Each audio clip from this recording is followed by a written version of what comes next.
सुन है गे जा कर दिल ही बदना दिल तोरई के अलावा नहीं छाओ दोसर का।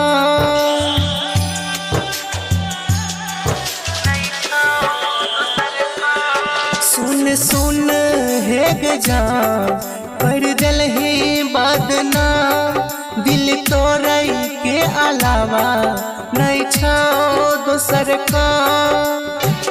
सुख चैन छीन के हमार जीना कर दिलही हराम गे मिललो आराम गे तोरा आराम गे जान मिललो आराम गे तोरा आराम गे जान मिललो आराम गे।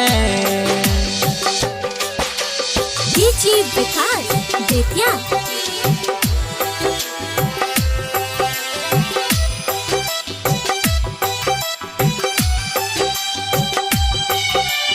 आप सुन रहे हैं रोशन सक्सेना को। होय रही नाराज यही से तू बात बात पर कहियो कि तोरा जानू विश्वासघात पर।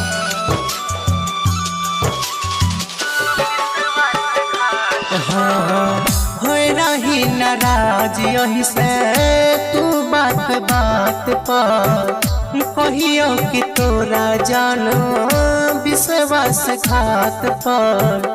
नहीं कोनो दवाई से जखम भरतै का नहीं छिया सुबह शाम गे मिललो आराम गे तोरा आराम गे जान मिललो आराम गे तोरा आराम गे जान मिललो आराम गे। डीजे विकास बेतिया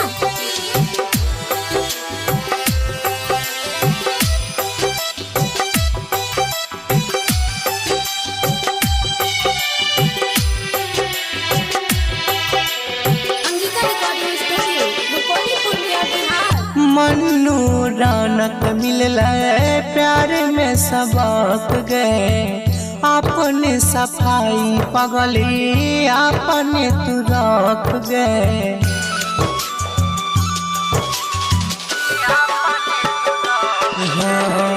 मन्नू रौनक मिलल प्यार में सबक गए अपने सफाई पगली अपने तू रख गए।